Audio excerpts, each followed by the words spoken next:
Hello friends, welcome to university exam IQ. दोस्तों, आप सभी का हमारे इस यूट्यूब चैनल पे बहुत बहुत स्वागत है। दोस्तों, इस वीडियो में हम आज आप सभी को पॉलिटिकल साइंस जो कि डोमेन स्पेसिफिक सब्जेक्ट है आप सभी के एग्ज़ाम के लिए, उसमें के एमसीक्यू क्वेश्चंस पढ़ाने वाले जो आपके एग्ज़ाम के लिए काफ़ी ज़्यादा इंपॉर्टेंट होगा। सीयूईटी के लिए आप बीएचयू, एयू, डीयू, जेएनयू या ऑल किसी भी सेंट्रल यूनिवर्सिटी की तैयारी करें तो आपके लिए काफ़ी ज़्यादा इंपॉर्टेंट होगा। ठीक है दोस्तों, और पीडीएफ के लिए आप टेलीग्राम को जरूर ज्वाइन कर लीजिए और व्हाट्सएप को ज्वाइन कर लीजिए। एक इंपॉर्टेंट चीज़ कि दोस्तों, आजकल मैं व्हाट्सएप पर बहुत सारा पीडीएफ अपलोड कर दे रहा हूँ, मतलब ब्रॉडकास्ट चलाता हूँ जिसमें स्टूडेंट को ऐड कर रखा हूँ, वहाँ पर पीडीएफ डाल देता हूँ, सबको मिल जाता है। तो आप भी अगर पीडीएफ को पाना चाहते हैं तो हमारे व्हाट्सएप पर जरूर जुड़ जाइए। ठीक है दोस्तों, और चैनल पर नए हैं तो चैनल को प्लीज़ सब्सक्राइब कर लीजिए। और दोस्तों, देख लीजिए कि इस तरीके से क्वेश्चन है। आज कुछ बाईलैंग्वेज क्वेश्चन होंगे, बाकी कुछ जो होंगे वो आपके हिंदी में ही होंगे, और बाईलैंग्वेज दोस्तों आपको 15 तारीख के बाद से मिलने लगेंगे। ठीक है दोस्तों, तो चलिए इसलिए दोस्तों स्टार्ट करते हैं। आज का हमारा पहला क्वेश्चन है, फर्स्ट क्वेश्चन है, 44वें संविधान संशोधन विधेयक द्वारा किस मौलिक अधिकार को सामान्य वैधानिक अधिकार बना दिया गया। ठीक है, 44वें संविधान संशोधन के तहत वह कौन सा मौलिक अधिकार था जिसको सामान्य वैधानिक अधिकार के अंतर्गत रख दिया गया। तो संपत्ति का अधिकार था दोस्तों। आपका सी ऑप्शन सही हो जाएगा, सी ऑप्शन आपका सही हो जाएगा। संपत्ति के आधार को मौलिक अधिकार से हटाकर 44वें संविधान संशोधन के तहत वैधानिक अधिकार के अंतर्गत रख दिया गया। तो आपका सी ऑप्शन सही। नेक्स्ट क्वेश्चन है, क्वेश्चन नंबर दूसरा है हमारा, संविधान निर्मात्री सभा का गठन किसके द्वारा हुआ। ठीक है, ये होना चाहिए था क्वेश्चन में। ठीक है, तो किसके द्वारा हुआ आपको बताना है, तो आपका बी ऑप्शन सही हो जाएगा। प्रांतीय विधानसभाओं द्वारा परोक्ष रूप से अनुपातिक प्रतिनिधित्व प्रणाली द्वारा चुनी गई सभा के तहत संविधान सभा का भारतीय संविधान का निर्माण हुआ था। ठीक है दोस्तों, बी ऑप्शन आप सभी का सही हो जाएगा। अगले क्वेश्चन क्यों बोलते हैं, क्वेश्चन नंबर 3 है हमारा,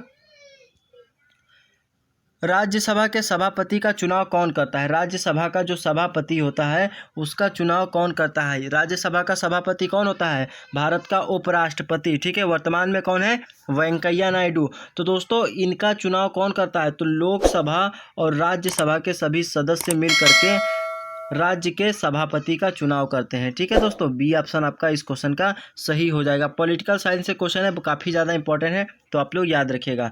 क्वेश्चन नंबर 4 है, राज्यसभा को कौन से ऐसे अन्याय अधिकार प्राप्त हैं जो लोकसभा को नहीं प्राप्त हैं। यानी कि राज्यसभा को कौन से ऐसे अन्याय अधिकार प्राप्त हैं जो कि लोकसभा को नहीं प्राप्त है। तो ये दोस्तों प्राप्त है अखिल भारतीय सेवा स्थापित करने का अधिकार संघ सरकार को देना। ठीक है, ये जो है अन्याय इसको प्राप्त है, किसको, राज्यसभा को, लेकिन लोकसभा को नहीं प्राप्त है। आपका बी ऑप्शन सही हो जाएगा। क्वेश्चन नंबर 5 की ओर बढ़ते हैं। क्वेश्चन नंबर 5 है, निम्नलिखित में से कौन तदर्थ समिति है। कौन सी जो है तदर्थ समिति है, तो प्रवर समिति जो है ये तदर्थ समिति है। आपका डी ऑप्शन सही हो जाएगा। देखिए दोस्तों, अभी तक आपने देखा कि इंग्लिश में था बाईलैंग्वेज, लेकिन अभी हिंदी में, तो आप आगे वाले जितने भी क्वेश्चन हैं वो दोस्तों आप सभी के हिंदी में होंगे। मैं नेक्स्ट वीडियो में कोशिश करूंगा कि इंग्लिश में करूंगा, क्योंकि एक्चुअली मैं इसमें इंग्लिश में कर रहा था, बट क्या है मेरा दोस्तों एग्ज़ाम है तो इसमें बहुत टाइम ले रहा था, तो मैं जल्दी जल्दी हिंदी में ही लिख करके आप सभी को पढ़ाने चाह रहा हूँ। जैसा मेरा एग्ज़ाम ख़त्म हो जाएगा 14 के बाद, मैं आप सभी को इंग्लिश में भी प्रोवाइड कराऊंगा। ठीक है, तो इंग्लिश वाले स्टूडेंट को घबराने की ज़रूरत नहीं है, आपको भी कंटेंट हमारे इसी यूट्यूब चैनल पर मिलेगा। देखिए क्वेश्चन नंबर 6 है, बिहार विधानसभा में सीटों की कुल संख्या कितनी है। बिहार विधानसभा में सीटों की कुल संख्या कितनी है, तो यह दोस्तों है 243। ठीक है, 243 है, तो आप लोग याद रखिएगा। आपका बी ऑप्शन सही हो जाएगा। सबसे ज़्यादा भारत में उत्तर प्रदेश में है 403। कितना है, 403। तो आप लोग याद रखिएगा। हाल ही में उत्तर प्रदेश में इलेक्शन भी हुए थे, तो वहाँ के मंत्री वगैरह को आप लोग पढ़ लीजिएगा। बाकी मैंने पढ़ाया भी है करंट अफेयर के वीडियो में, तो आप लोग जाकर चैनल के प्लेलिस्ट में देख सकते हैं। देखिए क्वेश्चन नंबर नेक्स्ट है, क्वेश्चन नंबर 7।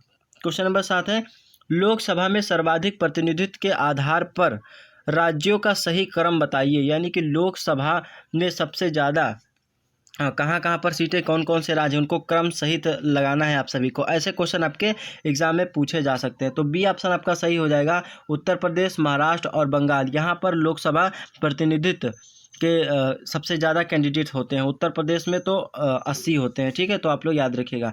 चलिए नेक्स्ट क्वेश्चन की ओर बढ़ते हैं। क्वेश्चन नंबर 8 है, राज्य सरकार का कार्यकारी अध्यक्ष कौन है। राज्य सरकार का कार्यकारी अध्यक्ष कौन है, तो आपका बी ऑप्शन सही हो जाएगा, राज्यपाल। बी ऑप्शन सही हो जाएगा। राज्यपाल जो होता है वो राज्य सरकार का कार्यकारी अध्यक्ष होता है।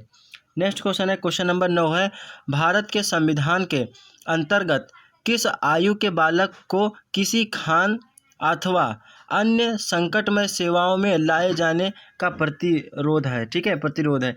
तो ये दोस्तों 14 वर्ष के उम्र के बच्चों के लिए। अब देखिए, आप लोग समझ नहीं पाएंगे क्वेश्चन को आई थिंक। तो देखिए, क्वेश्चन को ये समझिए कि सरकार के और संविधान के तहत ये नियम है कि 14 साल के बच्चों को किसी भी खान यानी कि ऐसे खदान वाले स्थान पर काम नहीं कराया जा सकता है, ना तो कोई संकट में सेवा लिया जा सकता है, और ना ही उन्हें फैक्ट्रियों में काम कराया जा सकता है। ठीक है, तो इसके अगर इसका कोई उल्लंघन करता है तो उस पर कड़ी कार्रवाई होगी, ये संविधान के तहत बताया गया है। ठीक है, तो आपका ए ऑप्शन सही हो जाएगा, यानी कि 14 वर्ष के बच्चों को आप लोग ना तो खदान में काम करवा सकते हैं, ना तो फैक्ट्री में काम करवा सकते हैं। ठीक है, तो आप लोग याद रखिएगा, ए ऑप्शन इस क्वेश्चन का सही हो जाएगा। 10 नंबर क्वेश्चन है, विधान परिषद के सदस्य कितने वर्ष के लिए निर्वाचित होते हैं? विधान परिषद के सदस्य कितने वर्ष के लिए निर्वाचित यानी कि चुने जाते हैं? तो कितने वर्ष के लिए? 6 वर्षों के लिए चुने जाते हैं। आपका डी ऑप्शन सही हो जाएगा, 6 वर्षों के लिए चुने जाते हैं। 11 नंबर क्वेश्चन है, राज्यसभा और लोकसभा की समान शक्तियों किस क्षेत्र में है? ठीक है, समान शक्तियां जो हैं वो किस क्षेत्र में, लोकसभा और राज्यसभा दोनों की?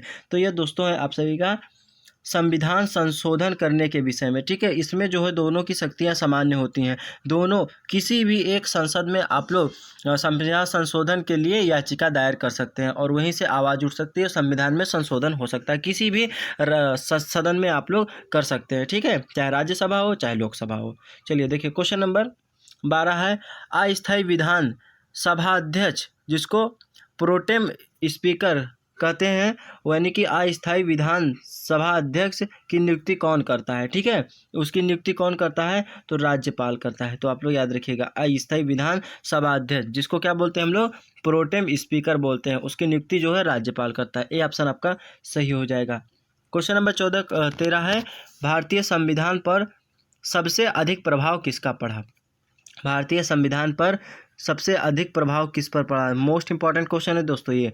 तो ए ऑप्शन आपका सही हो जाएगा, भारत सरकार अधिनियम 1935। ठीक है, इससे जो है बहुत सारी चीज़ें जो हैं हमारे संविधान में ली गई, बहुत सारे नियम भारत सरकार अधिनियम 1935 से लिए गए हैं। और 1935 में इसी अधिनियम के तहत 1 अप्रैल को भारत में भारतीय रिजर्व बैंक की स्थापना हुई थी। ठीक है, आरबीआई की स्थापना हुई थी। वर्तमान में इसका मुख्यालय जो दोस्तों वो मुंबई में है, आरबीआई का। तो आप लोग ये भी याद रखिएगा। नेक्स्ट क्वेश्चन है, क्वेश्चन नंबर 14 है, यदि किसी राज्य विधान परिषद का सभापति अपने पद से त्याग पत्र देना चाहता है तो वह अपना त्यागपत्र किसको देगा? किसी भी राज्य का विधान परिषद का सभापति अपना त्यागपत्र किसे देता है? अगर देना चाह रहा है तो किसे देगा?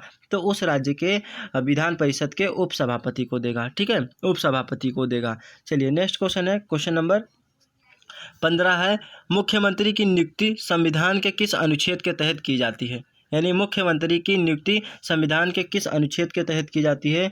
तो 163 के तहत की जाती है दोस्तों, 163 के तहत किया जाता है। सी ऑप्शन आप सभी का सही हो जाएगा।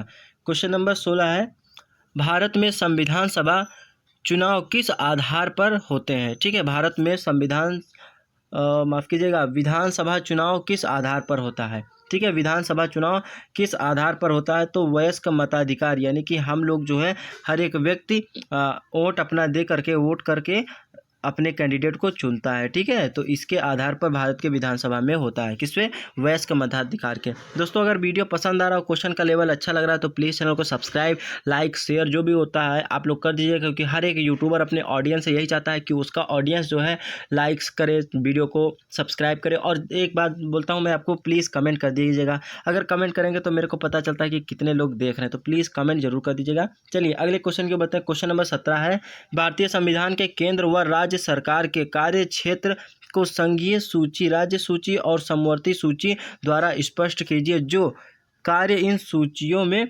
वर्जित नहीं है वह किसके अधिकार क्षेत्र में आते हैं? तो दोस्तों इस क्वेश्चन का आपका बी ऑप्शन सही हो जाएगा, संघ सूची। लेकिन अभी आप लोग नहीं समझ पाएंगे कि क्या कहा गया। मैं इस क्वेश्चन को बहुत लोग नहीं समझ पाएंगे क्योंकि उनको हवा ही नहीं लगेगा, पहली बार पढ़ रहे होंगे। ऐसे बहुत सारे स्टूडेंट होते हैं जिनका क्या होता है, 12th में पीसीबी होता है, पीसीएम होता है, जिनको पॉलिटी वगैरह, हिस्ट्री वगैरह के बारे में समझ में नहीं आता। तो देखिए दोस्तों, संविधान में 3 सूची हैं, एक है संघ सूची, एक है राज्य सूची, एक है समवर्ती सूची। संघ सूची में केंद्र सरकार का शक्तियाँ निहित होती हैं। राज्य सूची में जो होता है वो केंद्र सरकार राज्य सरकार की होती है, ठीक है, राज्य सूची में। और समवर्ती सूची में केंद्र और राज्य दोनों की शक्तियाँ निहित होती हैं। तो इसमें कह रहा है कि भारतीय संविधान में केंद्र व राज्य सरकारों के कार्यक्षेत्र को संघ सूची, राज्य सूची और समवर्ती सूची द्वारा स्पष्ट किया गया है। जो कार्य इन सूचियों में वर्णित नहीं है, यानी कि इन सूचियों में नहीं है, वह किसके अधिकार के क्षेत्र में आता है? तो वह संघ के आता है। संघ यानी कि केंद्र यानी मोदी जी के अंतर्गत आता है। अगर इन तीनों सूचियों के अंतर्गत कोई कार्य नहीं है तो वह संघ के अंतर्गत आता है, यानी कि केंद्र सरकार के अंतर्गत आएगा। ठीक है, तो आप लोग समझ गए होंगे, आई होप। अब क्वेश्चन नंबर 18 है, नियुक्तियों के समय निम्न में से कौन प्रधानमंत्री संसद के किसी भी सदन का सदस्य नहीं था? ठीक है, जब प्रधानमंत्री बना था तो किसी भी सदन का सदस्य नहीं था। कौन था? तो ये श्रीमती इंदिरा गांधी थी। ठीक है, तो आप तो याद रखिएगा। और ये भारत की पहली महिला प्रधानमंत्री थी। ठीक है, पहली महिला प्रधानमंत्री थी। पहली महिला मुख्यमंत्री कौन थी दोस्तों? सुचेता कृपलानी। कौन? सुचेता कृपलानी, उत्तर प्रदेश की। और पहली महिला राज्यपाल सरोजनी नायडू, ये भी उत्तर प्रदेश की राज्यपाल थी। तो आप लोग ये भी याद रखिएगा। और पहली महिला राष्ट्रपति कौन थी? श्रीमती प्रतिभा पाटिल। तो ये भी आप लोग याद रखिएगा। चलिए अगले क्वेश्चन की ओर बढ़ते हैं। क्वेश्चन नंबर 19 है, राज्य लोक सेवा आयोग के अध्यक्ष तथा सदस्य अपना त्यागपत्र किसे देता है? राज्य लोक सेवा आयोग का जो अध्यक्ष होता है वो अपने त्यागपत्र किसे देता है? ठीक है, किसे देता है? तो राज्यपाल को देता है। आपका बी ऑप्शन सही हो जाएगा, राज्यपाल को देता है। नेक्स्ट क्वेश्चन है, क्वेश्चन नंबर 20 है, दादर व नगर हवेली किस उच्च न्यायालय के क्षेत्र अधिकार में आते हैं? देखिए, ये दादर नगर हवेली एक केंद्र शासित प्रदेश है और ये किस उच्च न्यायालय के क्षेत्र अधिकार में आते हैं? तो ये दोस्तों आते हैं मुंबई उच्च न्यायालय के अधिकार में, क्योंकि जो दादर नगर हवेली है, देखिए मैं आपको मैप बना के दिखा दे रहा हूँ। जो दादर नगर हवेली है दोस्तों, वो गुजरात और मुंबई के आसपास में स्थित है। देखिए, ये हमारे पीछे का मैप बन गया और यहाँ पर दादर नगर हवेली है, यहाँ पर आपका मुंबई यानी ये महाराष्ट्र है।